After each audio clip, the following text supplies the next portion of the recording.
The retirees who do this well don't have better portfolios than retirees who don't. They have a better practice. The same way that some people have a journaling practice or a meditation practice, they have a tax practice. And man, does it compound over 30 years into hundreds of thousands of dollars of difference. This is the part the financial industry has done a terrible job of selling. The annual tax practice is the highest ROI work a retiree can do. Hello friends, this is Tyler Gardner welcoming you to another episode of your Money Guide on the Side, where it is my job to simplify what seems complex, add nuance to what seems simple, and learn from and alongside some of the brightest minds in money, finance, and investing. So let's get started and get you one step closer to where you need to be.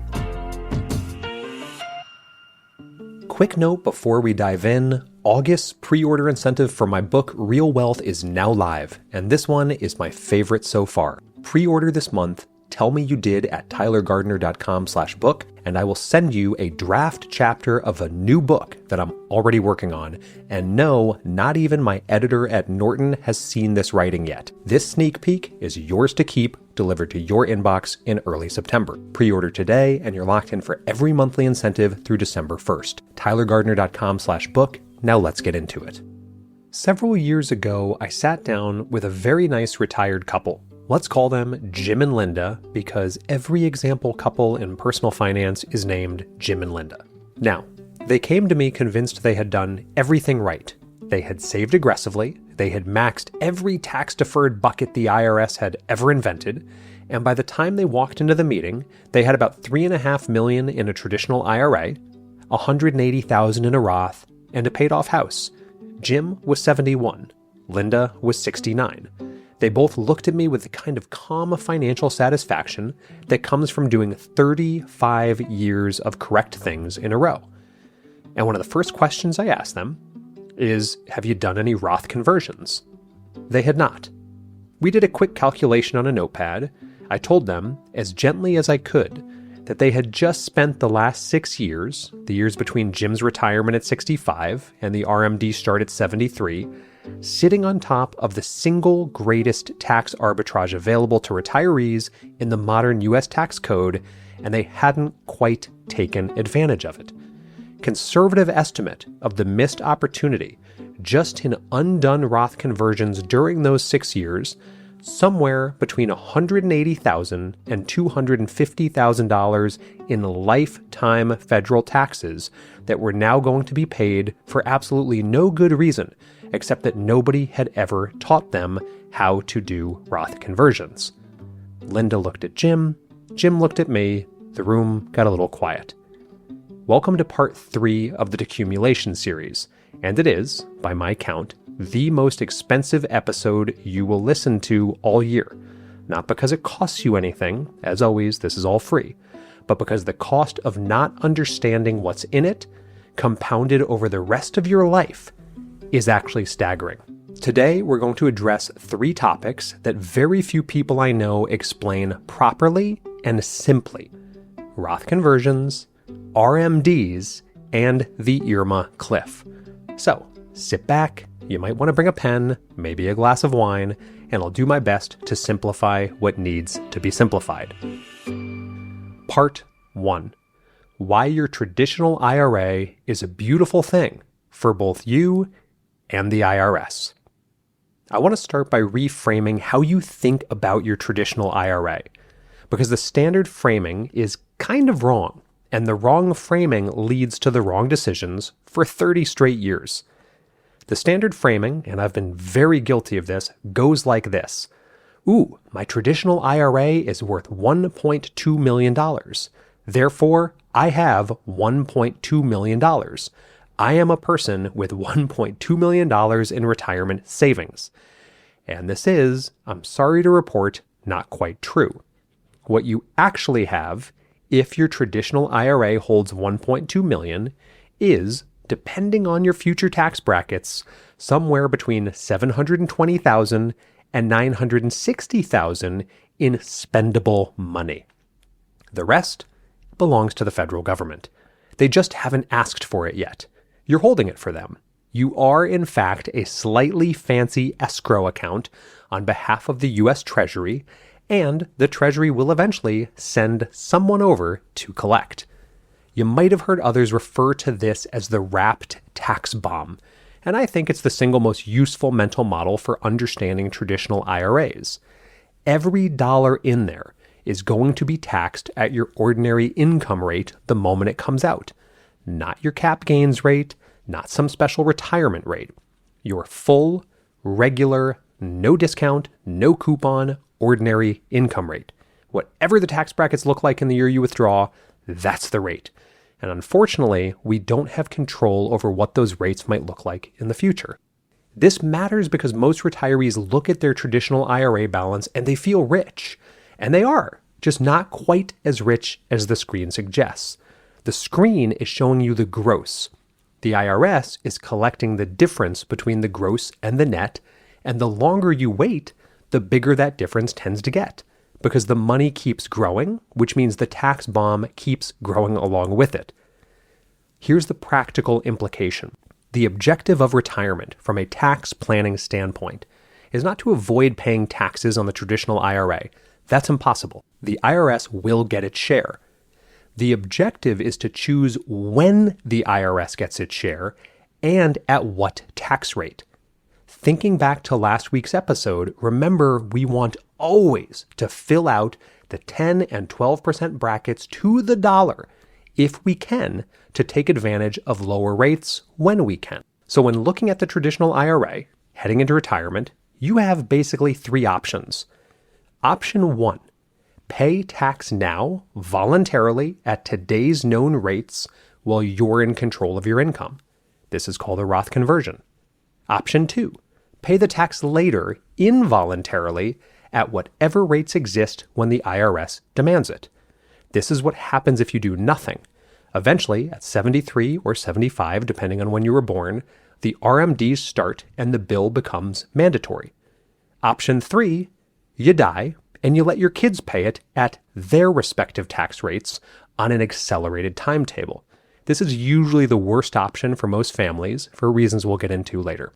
So the whole game becomes option 1 versus option 2. Which one is cheapest for you, your spouse, and your heirs collectively, given the realistic range of future tax environments? And almost nobody asks the question this way.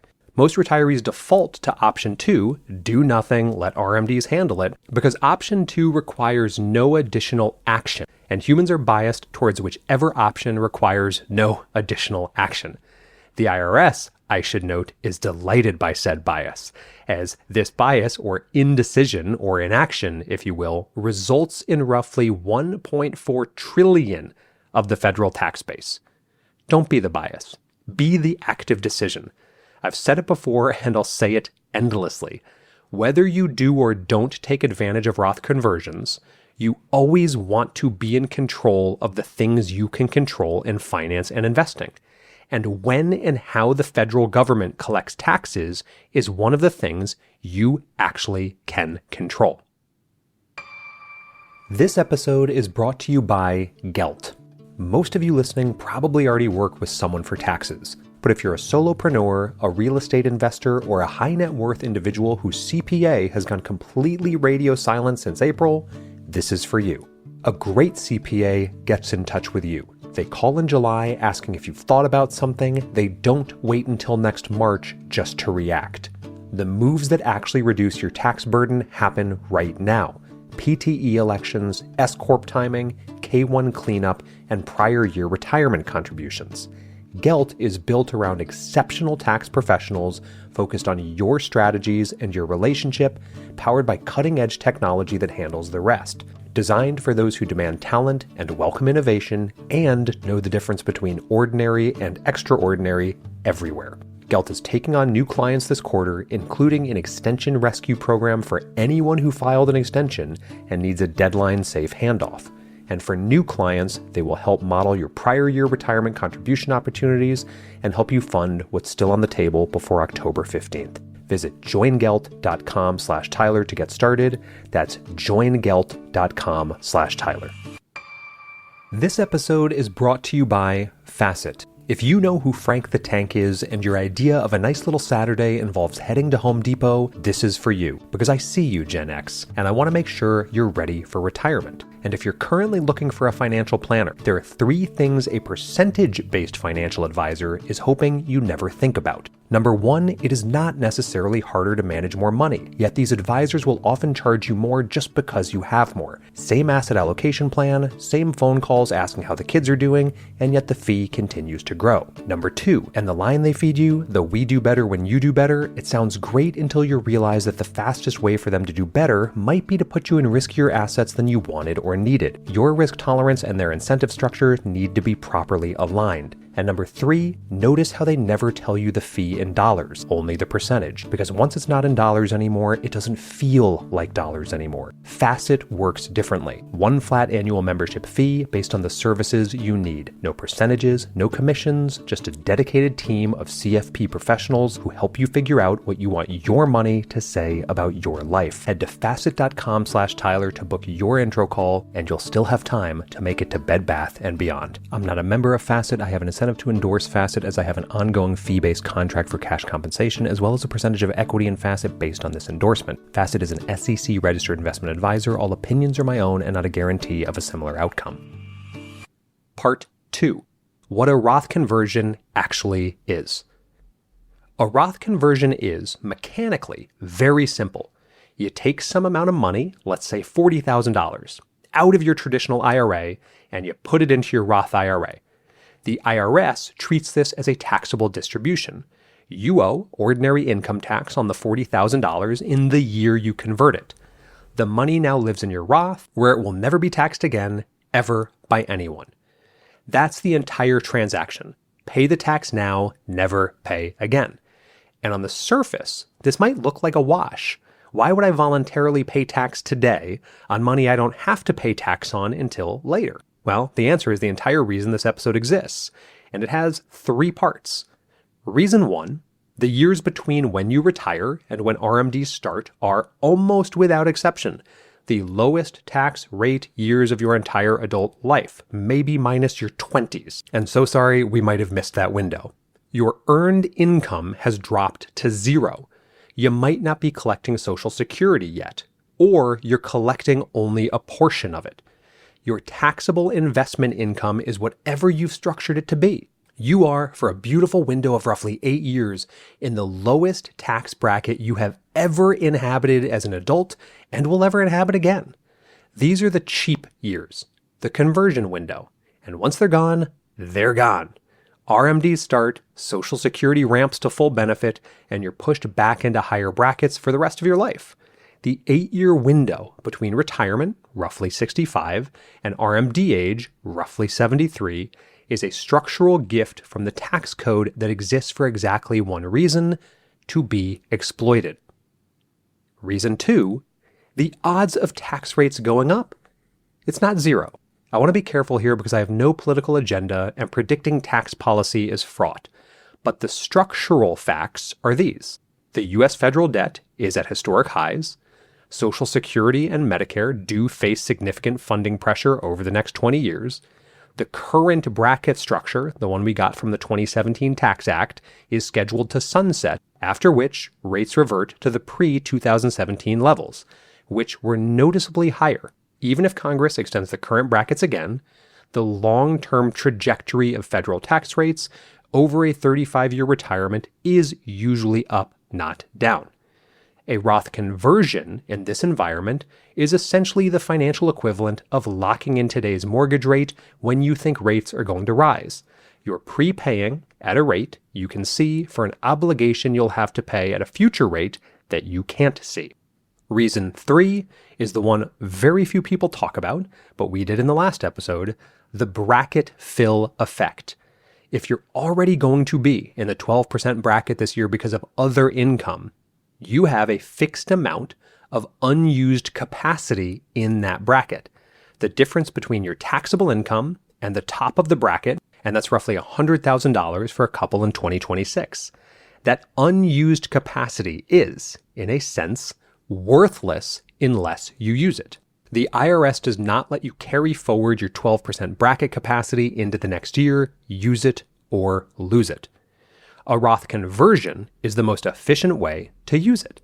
You convert exactly enough traditional dollars into Roth dollars to fill the 12% bracket to the top. You pay 12% on those converted dollars, a rate you might never see again, and you move them permanently out of this wrapped tax bomb and into the never taxed again Roth. The combined effect of these three reasons is staggering. A couple converting $40,000 to $60,000 a year during the 8-year window between retirement and RMDs can move $320,000 to $480,000 of traditional IRA money into a Roth at an average tax rate of 12%, where it will never be taxed again. The same money sitting in the traditional IRA until forced out by RMDs and tapped during a 22% or 24% bracket year would have been taxed potentially at double the rate. That's a lifetime tax savings of $35,000 to $60,000 for the work of filling out one form per year. Genuinely the highest hourly rate available to retirees in the legal tax planning universe. Part 3. How to actually execute a Roth conversion. The 5 things you've got to know. I included this following action list because my guess is you've already heard, hey, you should take advantage of Roth conversions. My guess is you haven't heard as frequently how to actually do them and the steps you need to take. But good news, the actual mechanics are simpler than the financial industry makes them sound. And surprise, that's because, as always, complexity sells and they'd like to charge you 1% of your assets to do this stuff for you. End rant for now. Step 1. Call your custodian directly. If your IRA is at Fidelity, Vanguard, or Schwab, log in and search Roth conversion. There's literally a button. The custodian moves the money internally from your traditional IRA to your Roth IRA. No IRS form, no third party, done in 1 to 3 business days. Step 2. If it were me, I would have both accounts in the same custodian first. If your traditional IRA is at Vanguard and your Roth is at Schwab, you'll be coordinating a cross-institution transfer that could take weeks. But if it's same roof, it's the same week. So for me, I would consolidate before I started converting. And I would consolidate before I retired in the first place. Step 3, and again, this is not advice, but you really should look into this. Do not have taxes withheld from the conversion. This is the single biggest mechanical mistake I see many people make. Any dollar withheld goes to the IRS and never makes it into the Roth. So if you can, pay the tax separately out of your taxable account or savings so you can keep the full conversion amount inside the Roth. Why is this so important? Because remember, there are annual limits throughout your life to Roth contributions, but there are not annual limits to Roth conversions. So you want to fund that baby with every additional dollar you can. Step 4, the tax bill arrives in April, plan for it. The custodian will then issue a 1099-R at year end. You report the conversion as ordinary income on your own return.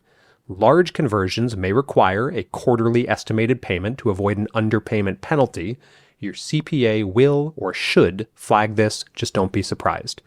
Step 5, each conversion starts its own 5-year clock. You generally can't withdraw the converted amount without penalty for 5 years, even if you're over 59 and a half. So track each conversion year separately, and it's usually in our best interest to start early and do this annually to create a type of ladder system. That's the playbook. One button, one tax bill, one 5-year clock per conversion. The conversion takes 3 minutes.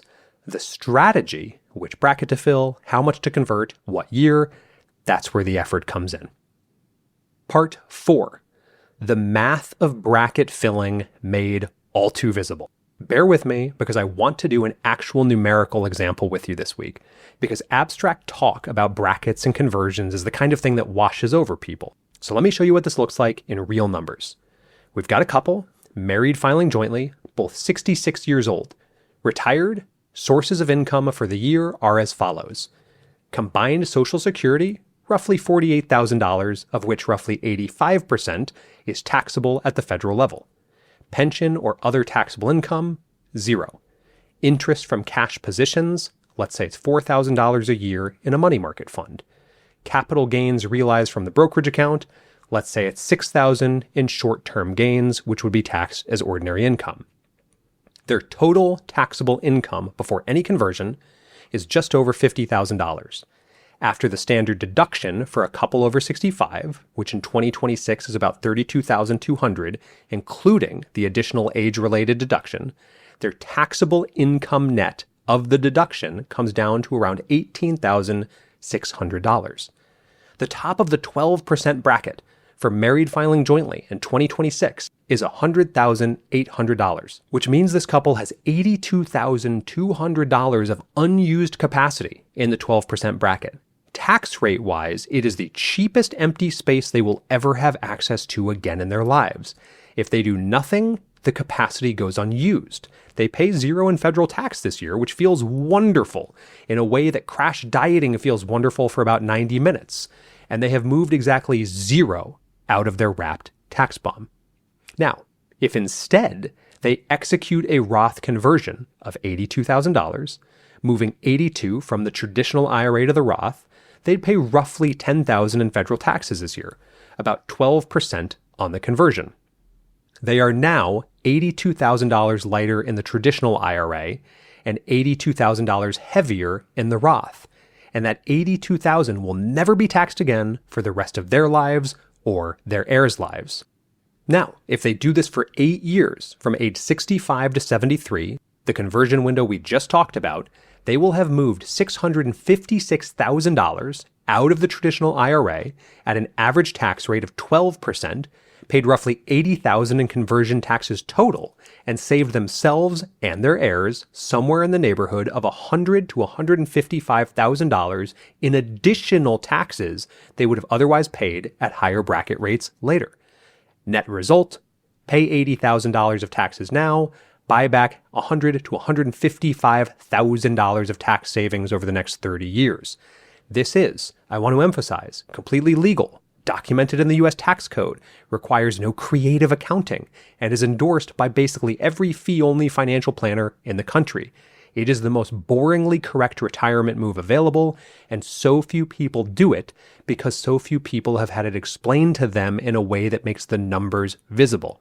So now you've seen the numbers, and now they're all too visible. This episode is brought to you by Fabric by Gerber Life. Last year, I sat down and came up with my own financial order of operations, things you should do with your money and in what order. I had seen too many lists that focused on you and not enough lists that prioritized those who depend on you. Fabric by Gerber Life is term life insurance you can get done today, made for busy parents like you, all online, on your schedule, right from your couch. You could be covered in under 10 minutes, often with no health exam required. If you've got kids or anyone who depends on your income, and especially if you're young and healthy, the time to lock in low rates is now. And if you've got life insurance through work, that's a great start, but might be less than what your family ultimately needs, and could disappear if you change jobs. Term life insurance from Fabric follows you wherever you go. There's no risk, as there's a 30-day money-back guarantee. You can cancel at any time, and Fabric by Gerber Life has nearly 2,000 5-star reviews on Trustpilot with a rating of excellent. So join the thousands of parents who trust Fabric to help protect their family. Apply today in just minutes at meetfabric.com/Tyler, meetfabric.com/Tyler, and use my link so they know I sent you. meetfabric.com/Tyler. Policies issued by Western Southern Life Assurance Company, not available in certain states, prices subject to underwriting and health questions. This episode is brought to you by Thrive Market. Here's something you might already know about me. I genuinely love to cook. It might be my favorite creative act of the day, but I'm also a raging introvert, and the grocery store is where creativity goes to die. The parking lot jockeying, the cart traffic, the fluorescent lighting calibrated to make every human look like they need immediate medical attention. It's psychological warfare with a loyalty card. The usual answer would be delivery, but I live in rural Vermont, where delivery is a thing that happens to other people, and we've tried some meal prep services, but the quality of ingredients just wasn't what I want going into my body or my cooking. Thrive Market solved the entire equation. It's an online membership grocery, $5 a month, and they've already restricted over 1,000 ingredients. So I'm not standing in my kitchen Googling whether some unpronounceable additive is fine. The vetting is done before I ever click Add to Cart. Member pricing runs up to 30% off with free delivery on qualifying orders, and most members make their membership cost back in their first 2 orders. Mine paid for itself in peace and quiet alone. So if you're ready to build your ultimate summer cart, join Thrive Market with my link, thrivemarket.com/Tyler for $20 off your first 3 orders, plus a free gift. That's thrivemarket.com/Tyler. Part 5, the RMD trap and the single most underappreciated date on a retiree's calendar. Okay, now we get to the part that explains why all of this matters as much as it does. RMD stands for Required Minimum Distribution. It is the IRS's mechanism for ensuring that the wrapped tax bomb eventually detonates whether you want it to or not. Starting at age 73, for those born before 1960, and starting in 2033, age 75, for those born after January 1st, 1960, thanks to a series of laws called Secure and Secure 2.0, because Congress seems to be a little unoriginal with naming things, you are legally required to withdraw a minimum amount from your traditional IRAs every year, calculated based on your account balance and your remaining life expectancy as estimated by an IRS table that does not, as far as I can tell, care whether you eat your vegetables. The first year RMD for a 73-year-old, based on the current IRS Uniform Lifetime Table, is approximately 3.77% of your traditional IRA balance. Which means if you have $2 million in your traditional IRA, your first RMD is roughly $75,400. The next year, that rate will go up slightly to about 3.92%, and so on, climbing every year for the rest of your life. By age 85, the RMD percentage is around 6.25%, and by 95, it's over 10%. The IRS doesn't just want their money back, they want it back at an accelerating pace. What does this mean in practice? Well, this is why I call the conversion window the cheap years. The same couple from our earlier example, the ones with $2 million in their traditional IRA who didn't do conversions, at age 73, they must now withdraw $70,400 minimum, and that $75,400 lands on top of their Social Security and any other income, pushing them squarely into the 22% federal bracket and possibly higher. That same $75,400 could have been converted 8 years earlier at 12%. The RMD doesn't just create a tax bill. It creates a tax bill at the worst possible rate because by definition, the RMD is on top of everything else you're already earning. It's the marginal dollar. It's the dollar at the top of your bracket. It's the most expensive dollar to withdraw. And there's a cruel additional feature here too. Once you start collecting RMDs, remember the size of the RMD is a function of the balance of the account. So if you don't convert during the cheap years and your traditional IRA grows from 2 million to 2.8 by age 73, you might think that's fantastic, but your first RMD is no longer 75,400. It's 105,000. The bigger the balance gets, the bigger the RMD gets. The higher the bracket gets, the more tax you pay. The IRS designed the system this way. They're not trying to be nice. So that conversion window exists because Congress, in its rare moments of clarity, recognized that retirees needed a runway to move money strategically before RMDs force them into permanent high bracket territory. But the runway is finite. It closes on your 73rd or 75th birthday, and the math of what you can save by using the runway versus ignoring it is, as we've already seen, 6-figure territory for any couple with meaningful traditional IRA assets. So if you remember one date from this entire episode, remember this one. The day you stop working is the day the conversion window opens. Your 73rd or 75th birthday is the day it closes. The years in between should not be spent idly. They are the most strategically active years of your entire financial life, even though they will look from the outside like the laziest. Part 6. IRMA, the tax nobody calls a tax. This is the part of the episode where I introduce you to a fun thing called IRMA that is technically not a tax, but is functionally one of the most punishing taxes in the entire US system, and almost no one outside of professional financial planners knows it even exists. IRMA stands for Income-Related Monthly Adjustment Amount. It is the surcharge that Medicare adds to your Part B and Part D premiums when your income exceeds certain thresholds.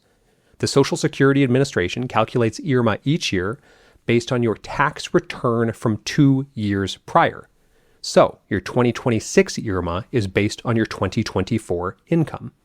The thresholds for a married couple filing jointly in 2026 are approximately up to $218,000 modified adjusted gross income, standard Medicare premiums.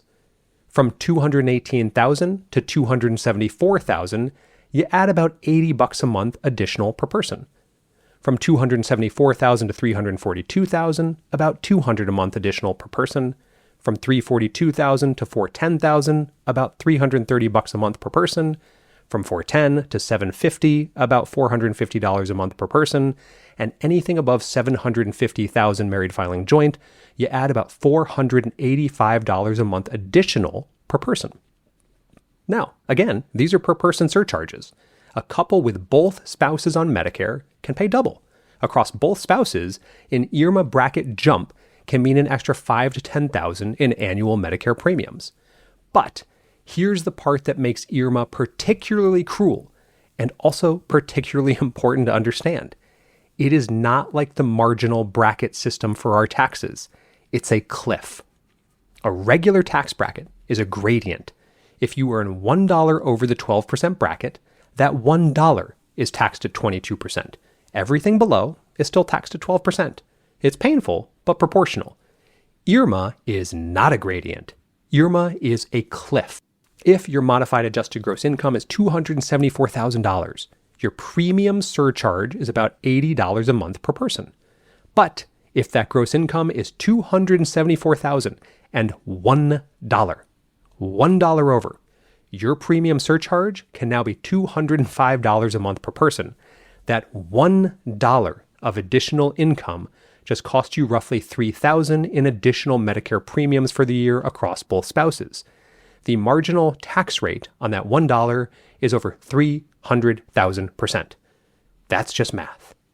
This is what is sometimes called the IRMA cliff, and it is the most consequential reason to manage your income year by year in retirement, because crossing a cliff by accident is fully avoidable and almost always devastating to your annual budget. So here's the strategic implication. When you're planning your Roth conversions or your withdrawal amounts each year, you do not just look at the federal tax brackets, you look at the IRMA brackets too. You convert up to, but not over the IRMA cliff that applies to your situation. You manage your income every single year with one eye on bracket fills and the other on IRMA proximity. This is the kind of thing that requires actually running numbers, and there are calculators online that let you model IRMA against your projected income. Use one, please, because the cost of crossing a cliff by accident is one of the easiest losses to prevent and one of the most painful to absorb. Now, I can already hear some of you writing in one quick and crucial addition that nobody who I know who talks about IRMA really mentions. Though your IRMA surcharge this year is based on your tax return from 2 years ago, there is a fix, and it is Form SSA 44. It lets you ask Social Security to recalculate your IRMA based on a qualifying life-changing event. And those events include retirement, work reduction, marriage, divorce, death of spouse, or loss of pension or property income. The form is 1 page. The process takes about 3 months. The savings for a recently retired couple can run $5,000 to $10,000 a year.